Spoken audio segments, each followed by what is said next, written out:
In Indiana, Republicans unveiled a new congressional map that, if passed, would remove all Democrats in Indiana in 2026. Right now, the delegation is 7-2 Republican to Democrat. Their map would make it 9-0, eliminating 2 Democratic seats, including that of one of Congressman Andre Carson. Now, this is a dramatic effort. Frank Mervar's district in northwest Indianapolis would also change. Under the map, Marion County, which includes Indianapolis as a major Democratic stronghold, will be divided into 4 districts to dilute both Democratic and black voting power. Remember, Republicans in Tennessee did the exact same thing with Nashville. The most significant political change in the 2021 congressional map strung by Republicans as the 2020 census strengthened the GOP's hold on central Indiana's 5th district. Joining me now from Hammond, Indiana, is State Representative Carolyn Jackson, Vice Chair of the Indiana Black Legislative Caucus. Representative Jackson, glad to have you on the show. Now, here's the deal. It's not etched in stone. We have emergency 2 Republicans, senators who have said that they are not going to support this effort. And so what we've understood, and please let us know, do Republicans actually have the votes? We know that Donald Trump has been targeting them, inviting them to the White House. One Republican said, wait a minute, this violates the Hatch Act. So what's the likelihood of this new map passing? I think that there is a very strong likelihood that this map will pass. However, we just got the information literally a couple of hours ago. And we are in the process of going through it, looking to see where we can try to stop and to try to file amendments and do what we can to let our community's voices be heard. Because clearly, Hoosiers have already spoken. They have said that they do not want the maps redrawn. There are quite a few senators who have voted against it. However, I don't know if you know it or not, but they have been targeted with bomb threats, with the swatting, and all kinds of things like that to try to force them to change their mind. But the question is, once it leaves the House, should it pass the House, which I feel it will they continue to hold to their word of voting against it? Yeah, because for a while there, you had Indiana Republicans that said, sorry, we're not moving forward. They were adamant against it. Donald Trump kept putting pressure, inviting them to the White House. And then all of a sudden, that began to change. Cracks began to appear. Like I say, 2 Republican state senators right now on record are saying they're not going to support this. There were hundreds of people who were at the Capitol today protesting this action as well. That is correct. And with those people coming out and protesting, contacting their state legislators and letting them know that they are not for this, I hope that the legislators will listen to their constituents, because their constituents don't want this. They know it's wrong. They know it's cheating. And they know that the only reason why we're in session now is to carry Donald Trump's water, basically. So how are African Americans being rallied in Indiana to be against this map? Obviously, they're in Indianapolis. As I said at the outset, what Republicans in Indiana want to do with Indianapolis is exactly what Republicans in Tennessee did. They carved up Nashville into 4 separate districts, splitting that up, guaranteeing that there would not be a Democratic member of Congress from Nashville. That's what they're trying to do in Indianapolis. Yes, voters are angry and very upset. We had voters come down from Northwest Indiana, which is about a 2.5 or 3 hour drive. I don't know if you know it, but it's snowing here. The weather is bad. We've had a lot of unsafe conditions on the highway, but they came down here anyway to speak up, speak out, to let their voices be heard, to say, no, we don't want this. I have not had not one of my constituency contact me and say, Representative Jackson, I certainly want you to support the redistricting. I have not had one. My phones have been blowing up, and all of them say the same thing: no redistricting. The same thing with my colleagues who are in Indianapolis. Not one of them has received a telephone call or email or any correspondence saying, please, please redistrict. They're all saying, no, we don't want a redistricting done. This is unprecedented, and we know it's cheating, and it's specifically done to liquefy our votes and to liquefy our voice. I'm sorry. They don't want to hear what we have to say. Well, and obviously one of the issues that people are looking at, the violation of the Voting Rights Act, that's one of the issues that we have. But again, Republicans, they're looking at Republicans right now. The Supreme Court is looking at a case, and so we don't know if the VRA is going to even have that impact. And so we're waiting that Supreme Court decision. And so if the Supreme Court rules against, frankly, Section 2, this case out of Louisiana, that could greatly impact the ability to fight these gerrymander maps, these racist gerrymander maps in federal court. Absolutely. But the reality is what they're doing is it's unlawful, it's illegal, and they don't care. They're doing everything they can to force to their way and wait for the results later, hoping that it gets to the Supreme Court where Donald Trump has all his cronies there, where they can say, no, it's okay for you all to do this. That's just basically wrong. But that's what it appears to me and to a lot of the people here in Indianapolis. All right, then. Well, look, keep up the fight, and we'll be following this to see what happens next. Thank you so much. Appreciate it. This is a clear battle. What we're seeing, Republicans are scared to death they're going to lose the House next year. Donald Trump's approval rating per Gallup is now down to 36%. And so their whole deal is they got to steal as many seats, create as many Republican seats as possible, because they think they're going to lose anywhere from 10 to 15 seats next year. That's what this is all about. And Democrats have to fight this tooth and nail. The problem that we still have is this right-wing Supreme Court. Yes, hearing about what's happening in Indiana, and just for full disclosure, I'm highly connected to both of those seats. My parents actually live in the district represented by Andre Carson, and have worked with him for years. And we actually worked on some ads and stuff up in Northwest Indiana for Frank Marvan, which includes Gary, Indiana, obviously a place many people know as the home of the Jacksons. And to think that Indiana could go from those two seats and those two representatives to potentially no Democratic representation, when the Hoosier state has a strong history of Democrats, even going back as far as Democratic governors and Democratic senators, for them to gerrymander in district that they're seeing the pushback, but I don't think people will stand for it. But it just shows how treacherous this game is, and how 2026 could be a completely rigged playing field come election day.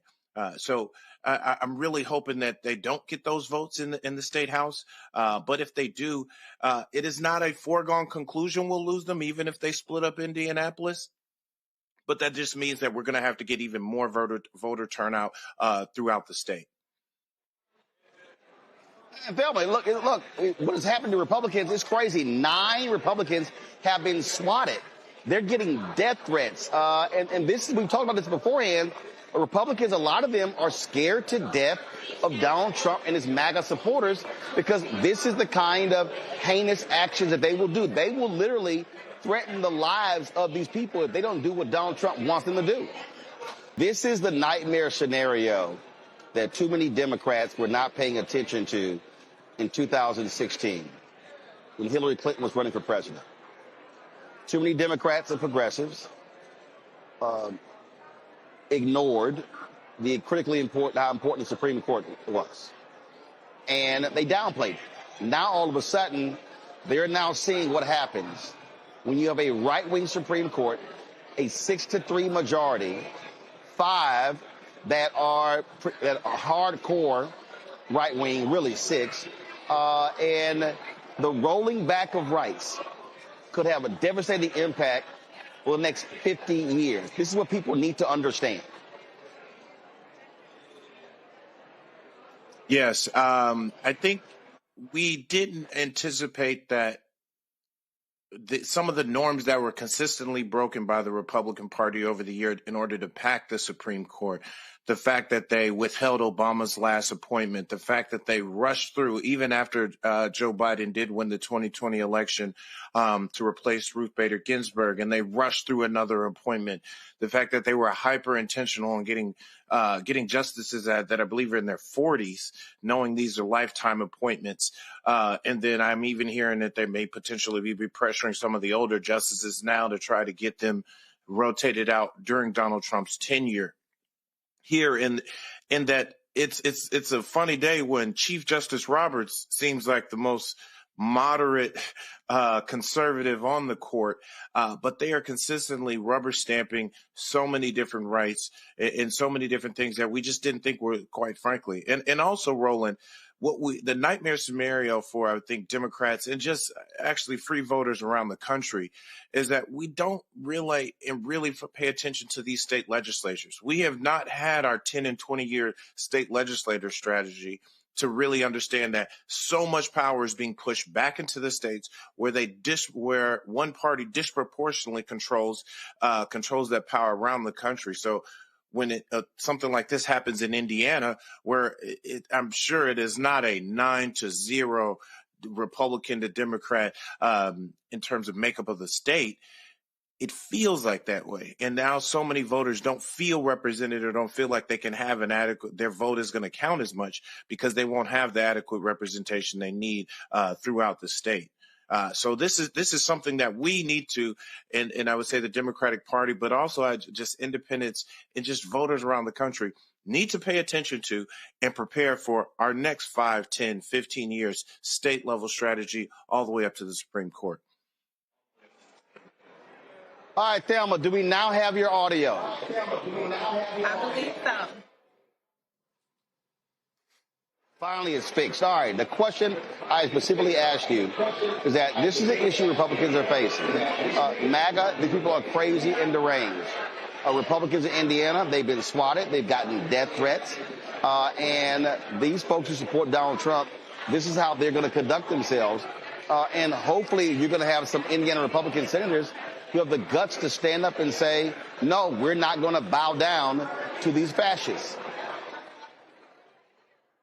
Honestly, I doubt that is going to happen. I doubt that they're going to have the balls, because if they did, we wouldn't be right where we are right now with these individuals having to deal with what we as individuals who probably are Democrat, we deal with this all the time, especially with this type of leadership and this stronghold that this man have on the delusion that is within the Republican Party. I honestly don't believe that anybody got the balls, the guts, anything to say enough is enough. We got to go back to the principles and what this country actually stands on, and not on the principles of the orange Cheeto man that has so much that we can really get into.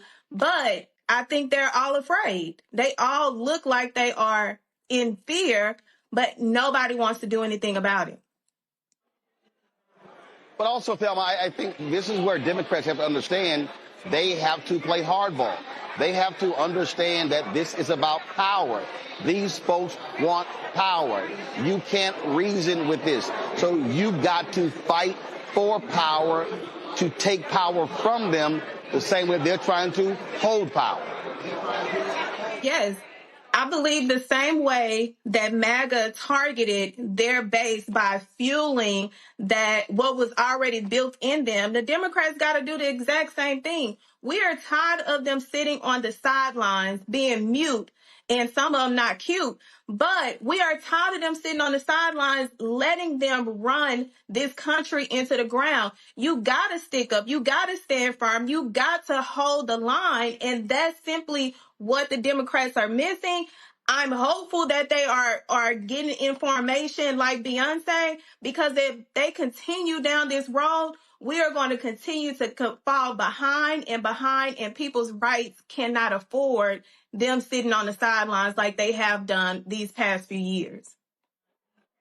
And that particular point there, Cameron, I've been making it clear to people that what we have to understand, again, this is about the next 50 to 100 years. What you're seeing from MAGA, from these Republicans, it is white fear. My whole book is about that. The whole book is about white fear. And what they have to understand is what we're dealing with here is that they are afraid of the browning of America. And so all of these attacks have a direct result on the power, the political power of black people, the political power of Latinos, and Latinos had better wake the hell up. We don't give a damn about them either. But this is absolutely a massive attack on black America and our future.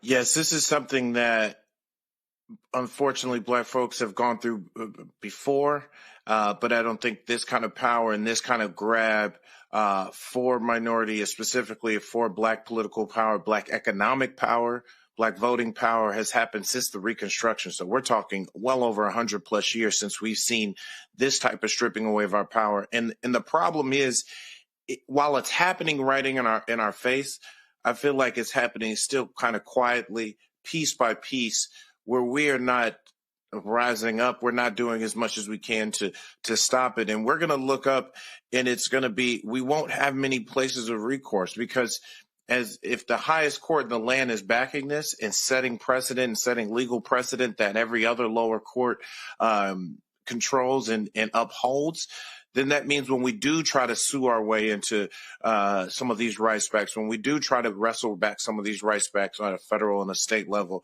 we won't really have the legal recourse to do so. So this is an opportunity now where I think state by state, Democratic power, black leadership, black political power needs to stand up, because we can't look past 2026 and say, oh, we'll hope for the 2028 election. The 2028 election will not be here. We will not have the same votes power or checks, or the proper checks and balances to even be able to hold on to the little bit of power we still do have. But here's the thing here, Thelma, that I think people understand. There was a case that originated out of Arkansas. It's not been affirmed by a conservative appeals court. And in that particular case, they argued that only the Department of Justice can file voting rights lawsuits. That means that if this lawsuit goes all the way to the Supreme Court, and the Supreme Court affirms that lower court decision, that means that the NAACP Legal Defense Fund, Laws Committee for Civil Rights Under Law, Transformative Justice Coalition, Black Voters Matter, ACLU, Mark Elias's group, that third-party groups cannot file voting rights lawsuits if this holds. And this is what I'm trying to get our people to understand. I saw a video earlier today, and I can't stand, Thelma, all those pop the balloon shows. But there was a pop the balloon show, and a sister asked the brother whether he voted. And he started going on about some bullshit, and she was like, no, hell no. He popped a balloon. She's like, hell no. And he was like, my vote don't count on the federal level, but I believe in voting local. And then he meant to say municipal, but he actually said medicinal, and he said that. And what was crazy to me is that this brother, a middle-aged brother, was a perfect example of what I'm talking about. And if people need to understand how real this is, and I have been saying this, this is a massive assault on Black America. They want to defund Black America. They're going after every institution in Black America. And folk who want to sit out and act like voting don't matter, they're outside of their damn minds. This is for real. This is a massive war we are engaged in. The one issue that I have mostly with our people is we saw this coming and we got too comfortable.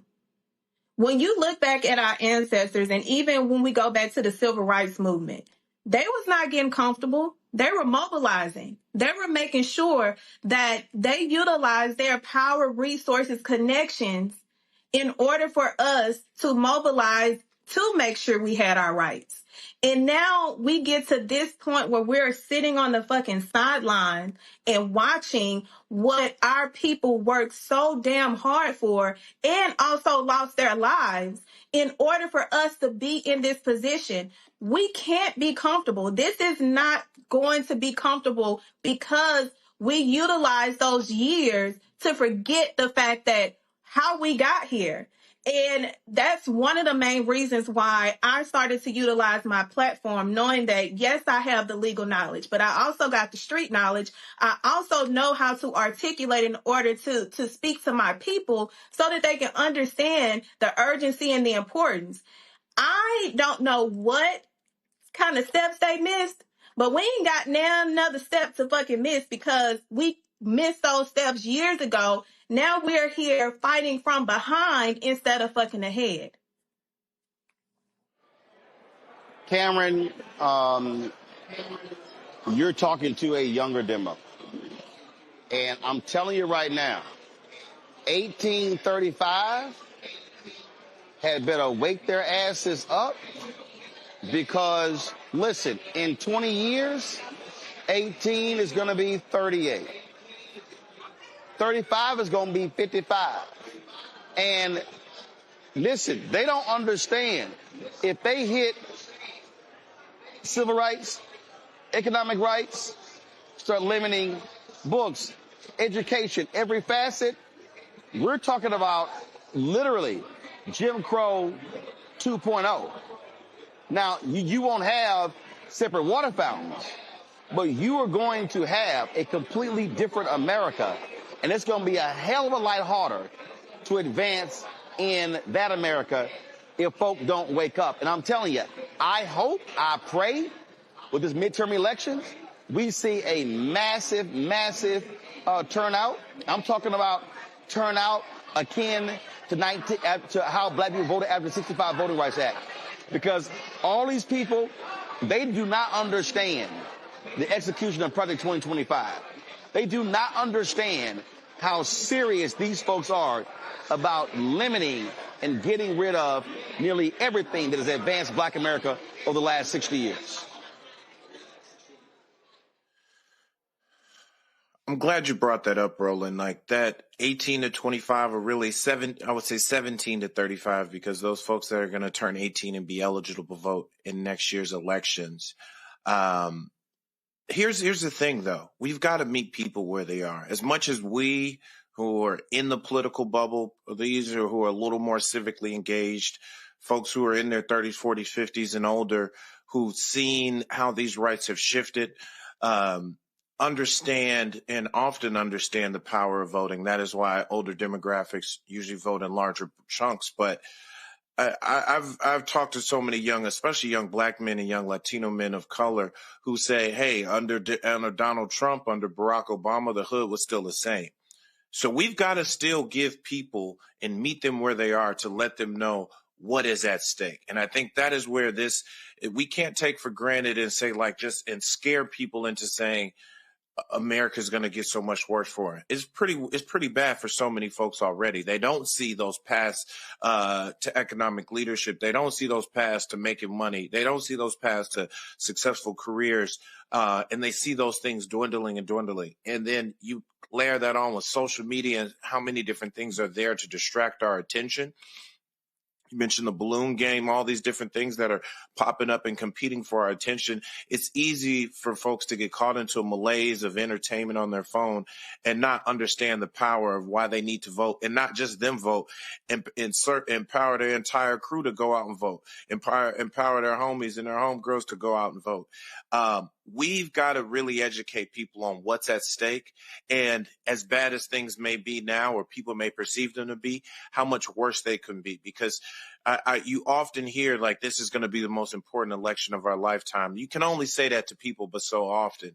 And then when they don't see those resources, they do vote and don't see those resources come back to the hood, don't come back to their neighborhoods, don't see these things change, we've got to educate them on what their vote will mean and what we are trying to not only protect, but advance. So we've got to give that message and spend this next 350 some odd days, 360 odd days to the next election, ensuring we're educating and touching people and meeting them everywhere they are to let them know the power of their vote. Because we cannot just hope that the scare tactic of this is good, all our rights are going to be lost, is going to be enough to get that record voter turnout that we saw after, say, the Voting Rights Act in the 60s. Well, I'll say this to folks. It's not a question of scaring them, but they are seeing the reality right now of what happens when you don't vote. And remember, Trump is going to be there 3 more years. So if you thought this last year has been crazy, the next 3 are going to be even crazier. Hello, I'm Isaac Hayes III, founder and CEO of Fanbase, and I'm here with a very important message. We are at a turning point in the Black community where we must have equity in the apps we use that scale to billions of dollars. But this time, we own the infrastructure, we own the culture, and we shape the future. And Fanbase is the future. Fanbase combines the free functionality of Instagram, TikTok, and YouTube into an all-in-one platform built for the evolution of social media and monetization. With over 1.4 million users, that's real proof that we are shifting the conversation of tech ownership and equity for creators. So right now, I want you to go to startengine.com/fanbase and invest today. The minimum to invest is $399. That gets you 60 shares of stock in Fanbase at $665 a share. This marks a turning point in Black ownership of social media. If we don't take this opportunity to own social media right now, we will always be customers to our own creations. And that can't go on.